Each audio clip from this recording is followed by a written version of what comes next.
Hi folks, you're with Tacitus Today. Tacitus Today, your pushback channel, and thank you for joining this audio live stream. In this essay, I'd like to talk about the fixation that the activist class has, which is, as we all know, very generously funded by the globalist cabal, and their mission and their role, their job is to permeate Western society and destroy all social trust and to destroy all social cohesion, and that's their job. And so to do that, they have to imagine these terrible problems exist. The most terrible upon terrible problems exist, and they are fighting to defeat those, to make those problems go away, and to crush the enemy that allows and creates these problems. So, and of course, the originator of all the problems of the world are straight white males and white people generally. So, but let's have a look at this. I've been noticing there's been a run of movies and sort of docudrama type things that talk about the plight of women in Western Europe. And so now let's just have a look at those. There's been a few movies, and I'll talk about the subject generally, but just focusing for a moment on the movies. The movies depict a situation where a woman has the marriage has just ended, and he's run off with some like super young hot chick, and she's like, the kids are in university or something like that, and she'd be like late 40s, say, and the only job she can get is the lowest possible job. Now, she's actually a triple PhD who's given up her career to be with the man and have the children, and she was going to be the world's greatest scientist, discover the cure for cancer, gave all that up for the man, and now is being cruelly abandoned, and somehow she's on the street without a penny to her name, and he's off living in great luxury with the bimbo, and she's sort of got this one room apartment shithole in somewhere in Europe. Could be Paris, could be anywhere. And so look at the injustice in that. That's an absolute injustice, and something should be done about this. Something should be done to help women who are being abandoned in this way. That's the thing. So let's have a look at the plausibility of the story now. She's married a man who's obviously got a lot of money and has a good job. She's never had to work. So now, if you live in this one I'm thinking of here in Paris, you need a pretty good income if you're going to not need to work. So she doesn't work. It's the sole income, and that income is enough to have them living in a nice house in a nice suburb, and children to go to the Sorbonne, the top ranked universities in Paris or in France, and she's a well-spoken woman, and the movie projects here as a well-spoken, well-dressed woman of some sort of social standing who's forced now to get on her knees and scrub floors because that's all she can ever do now because of the cruelty and the inhumanity of the system, and we have to do something to fix this. We have to make him pay. We have to have equality here and so on. Now let's look at the reality of this. The reality is that if the man is as rich as high income as they claim, she would be able to get a very sizable, very generous settlement in any divorce. So the idea that she's penniless and on the street is quite absurd. If she hasn't had to work for 20 years, it means he must have been on a very good income. And so the idea that you can live the sort of luxury she's accustomed to, sort of moderate luxury, is the implication here, that she's now lost that wouldn't be the case. She would receive very generous alimony and would receive a very generous settlement of the estate. Now, if there's enough money that she doesn't have to work and that the children could be sent to a top flight universities, both of which are very expensive, two children, very expensive to do that, then again there was a lot of money floating around. So the idea that she would leave penniless and could only ever, again, somewhat of that income would be quite well connected, and there'd be people she could call and say, look, I need something, and she could get an office job somewhere that this idea that the only job she can get is on her knees scrubbing floors is quite absurd. So they use a fairly substantial misrepresentation of the actuality. There are in fact many arrangements there for, again, alimony and the settlement. If that was in Britain, for example, she would get quite easily 75% of the estate, and would be able to claim alimony for many years, or until her income had reached a certain threshold. And again, people on those sorts of incomes are reasonably well connected. She would know a lot of people she could call and get a job, without having to worry about going through interviews.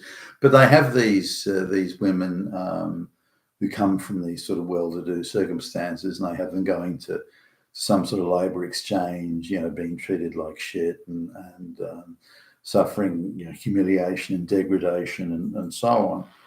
It's a white woman in all the movies there. So this is the and the men that sort of around her are all in caricature as being the most evil, disgusting sort of people you could imagine, and those are the only men that are out there. I'm sure that's a standard thing. And also they're sort of suggesting that she's surrounded by lower working class people who have crude and vulgar perceptions of the world, and her as a cultured woman has nowhere. Now, I don't doubt that these things are not impossible to occur, but the idea of she's been able to live very well and very comfortably off her husband's salary, and suddenly she's got nothing. That's simply not true. That wouldn't happen in the circumstances they depict, unless the whole thing had gone bankrupt or something. That's a possibility. But then the children certainly wouldn't be in the university, and that's a but that's not what they're saying. He's gone off with the young bimbo and so on, and still has managed to keep all the money where she gets nothing. It's simply not true. Now, when you look at a number of movies that depict social problems, if I can use that as that term as an these problems are either invented, horrendously exaggerated.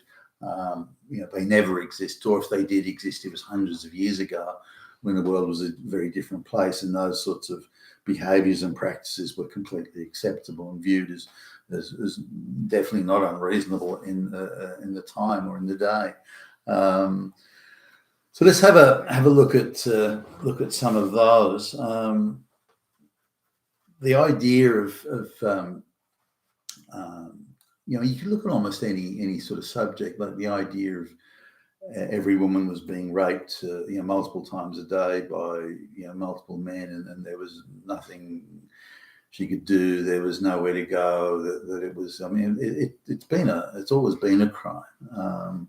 So as far back as I'm aware, it's always been a crime. So this idea that it somehow was rampant and everyone was getting away with it is simply not true.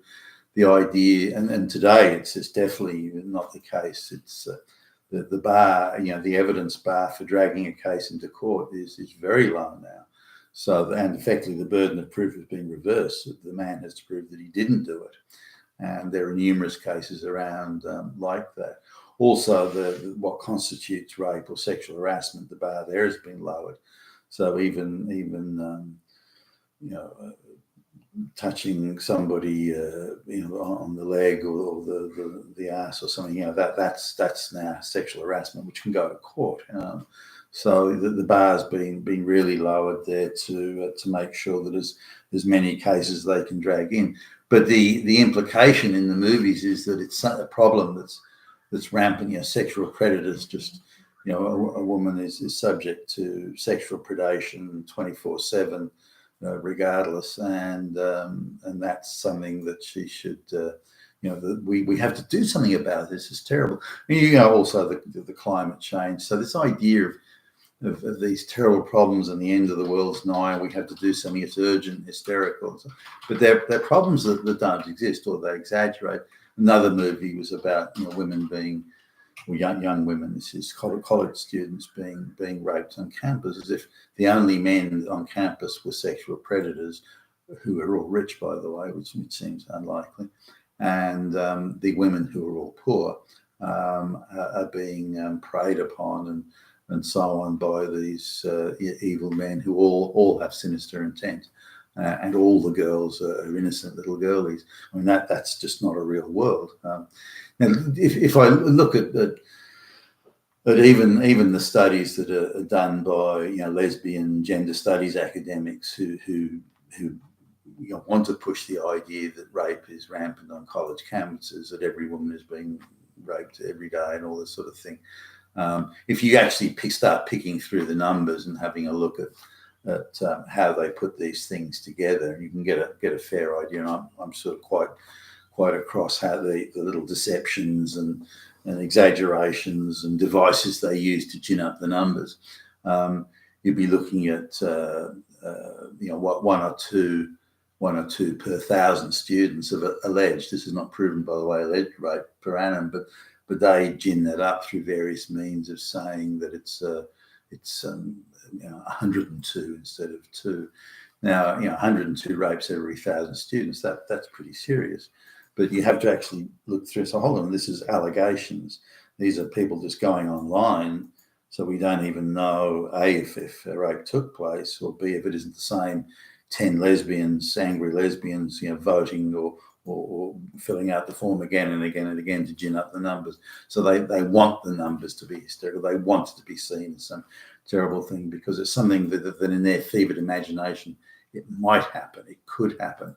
It's in your ideological fantasy world. It's the worst case possible scenario. So you just imagine it to be so and say, well, it is so. So the safeguards against it ever happening are already put in place in advance of the possibility of it happening. And this is sort of the insanity that we see. And needless to say, none of it's true. Now, if you're going to develop policy and so on, then you need to do it based on facts and hard facts. And this is something lacking in all of this. So in the entire propaganda machine that goes along with, changing the world, breaking down Western society is to create the dysfunction that they pretend to be correcting, or they want to correct the dysfunction or correct the problem or fix the problem. But in fact, they're creating the problem and inventing the problem in the first place. But the remedies are creating an even bigger problem. For example, you debase the rule of law. You say evidence and facts are pretty irrelevant because it's really an ideological issue. So what if the man didn't rape the girl? He intended to, and even if he didn't intend to, he might have intended to. It's possible he intended to. So we'll create laws to solve a problem where somebody might possibly, maybe could, if this and that, do something, and so we'll create laws to stop. And these are the sort of things. So these create a situation of declining social trust, but more importantly, arbitrary law and activist courts. So everybody loses faith and confidence in a system that can't produce just as in facts and evidence outcomes. Now, the argument that comes back the other way, and you see this in the movies, is, well, the situation isn't just anyway, so why should we care to try and pursue justice? Why don't we just punish the evil, which we can predetermine ideologically? Well, who are the evil ones? Well, straight white men, of course. They're the ones. We have to punish them. And then none of the movies where they show, rape perpetrators, or none of the propaganda I've seen, do they use black or brown people. It's always the upper middle class straight white male is the perp. Same with the people that are supposed to be suffering humiliation and degradation through the divorce system and so on. It's not, they're not portrayed as black women or anything like that. It's always, but again, they use the upper middle class scenario. And say, well, these women are the ones who are suffering. Now, the reality is that the upper middle class is disappearing at a rate of knots in the Western world. The jobs that paid the upper middle class salaries almost don't exist. There's not a person I know where both of the partners don't work. And for the simple reason you can't afford to it's a real struggle to get by on one income. I mean, if you've got children, both parties really just have to work. There's nothing for it. There is small number of people that don't have to work, but they're in the top, 0.5%, even less, 0.25% of income earners.